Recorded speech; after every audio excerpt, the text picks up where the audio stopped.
बाबा नीम करोली एक चमत्कारिक बाबा थे। उनके भक्त उन्हें हनुमान जी का अवतार मानते हैं। वे एक सीधे साधे सरल व्यक्ति थे। उनके संबंध में कई तरह के चमत्कारिक किस्से बताए जाते हैं।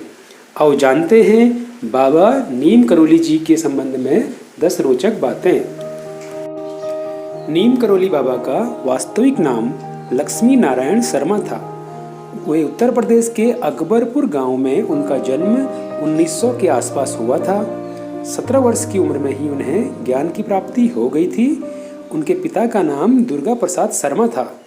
11 वर्ष की उम्र में ही बाबा का विवाह हो गया था। 1958 में बाबा ने अपने घर को त्याग दिया और पूरे उत्तर भारत में साधुओं की भांति विचरण करने लगे थे। उस दौरान लक्ष्मण दास, हांडी वाले बाबा और तिकोनिया वाले बाबा सहित कई नामों से वो जाने जाते थे। गुजरात के क्वानिया मोरवी में तपस्या की उन्होंने। वहाँ उन्हें तलैया बाबा के नाम से पुकारने लगे थे। एक बार बाबा फर्स्ट क्लास कंपार्टमेंट में सफ़र कर रहे थे, तब टिकट चेकर आया।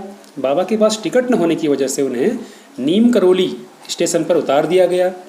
बाबा थोड़ी दूर जाकर अपना चिमटा जमीन में गाड़कर बैठ गए। उसके बाद ट्रेन को चलाने का आदेश दिया गया। गार्ड ने हरी झंडी दिखाई, परंतु ट्रेन अपनी जगह से 1 इंच भी नहीं हिली। बहुत प्रयास करने के बाद जब ट्रेन नहीं चली तो लोकल मजिस्ट्रेट, जो बाबा को जानता था, उसने ऑफिसर्स को बाबा से माफ़ी मांगने को कहा और वह उन्हें सम्मानपूर्वक अंदर ले आया। उसके बाद एक चमत्कार हुआ। ट्रेन स्वतः ही चल पड़ी। तभी से बाबा इनका नाम नीम करोली पड़ गया। इनके चमत्कार के कई किस्से बहुत प्रसिद्ध हैं। उत्तराखंड के नैनीताल के पास कैची धाम में बाबा नीम करोली 1961 में पहली बार आए और उन्होंने अपने पुराने मित्र पूर्णानंद जी के साथ मिलकर यहाँ आश्रम बनाने का विचार किया था। बाबा नीम करोली ने इस आश्रम की स्थापना 1964 में की थी। 15 जून को देवभूमि उत्तराखंड में स्थित कैची धाम में एक भव्य मेले का आयोजन होता है। यहाँ पर देश विदेश से बाबा के कई भक्त आते हैं। इस धाम में बाबा नीम करोली को भगवान हनुमान का अवतार माना जाता है।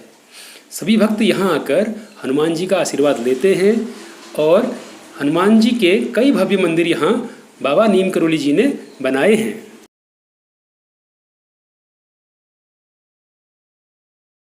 रिचर्ड एल्पर्ट, जिन्हें रामदास भी कहा जाता है, ने बाबा के चमत्कारों पर मिरेकल ऑफ लव नामक एक किताब लिखी है। इसी में बुलेट प्रूफ कंबल के नाम से एक घटना का जिक्र है। बाबा हमेशा कंबल ही ओढ़ा करते थे। आज भी लोग जब भी उनके मंदिर जाते हैं तो उन्हें कंबल भेंट करते हैं। बाबा नीम करोली महाराज के 2 पुत्र और एक पुत्री है। ज्येष्ठ पुत्र अनेक सिंह अपने परिवार के साथ भोपाल में रहते हैं, जबकि कनिष्ठ पुत्र धर्म नारायण शर्मा वन विभाग में रेंजर के पद पर कार्यरत थे। हाल ही में उनका निधन हो गया। नीम करोली बाबा का समाधि स्थल नैनीताल के पास पंतनगर में है। यह एक ऐसी जगह है जहां कोई भी मुराद लेकर जाए तो वह खाली हाथ नहीं लौटता। यहाँ बाबा का समाधि स्थल भी है। यहाँ बाबा नीम करोली जी की एक भव्य मूर्ति स्थापित की गई है तथा साथ में हनुमान जी की भी मूर्ति स्थापित है। बाबा जी ने अपने शरीर का त्याग 11 सितंबर 1973 को वृंदावन में किया था। बताया जाता है कि बाबा के आश्रम में सबसे ज़्यादा अमेरिकी ही आते हैं। पहाड़ी आश्रम इलाके के देवदार पेड़ों के बीच स्थित है। नीम करोली बाबा के भक्तों में एप्पल के मालिक स्टीव जॉब्स व फेसबुक के मालिक मार्क जुकरबर्ग और हॉलीवुड एक्ट्रेस जूलिया रॉबर्ट्स का नाम ज़्यादा लिया जाता है। कहा जाता है कि इस धाम की यात्रा करके उनका जीवन बदल गया। नीम करोली महाराज के चमत्कारों का ये वीडियो एक कण भर भी नहीं है। अगले भाग में हम बाबा जी के कुछ और चमत्कारिक किस्सों का वर्णन करेंगे, इसलिए चैनल से जुड़े रहें। जय बाबा नीम करोली महाराज।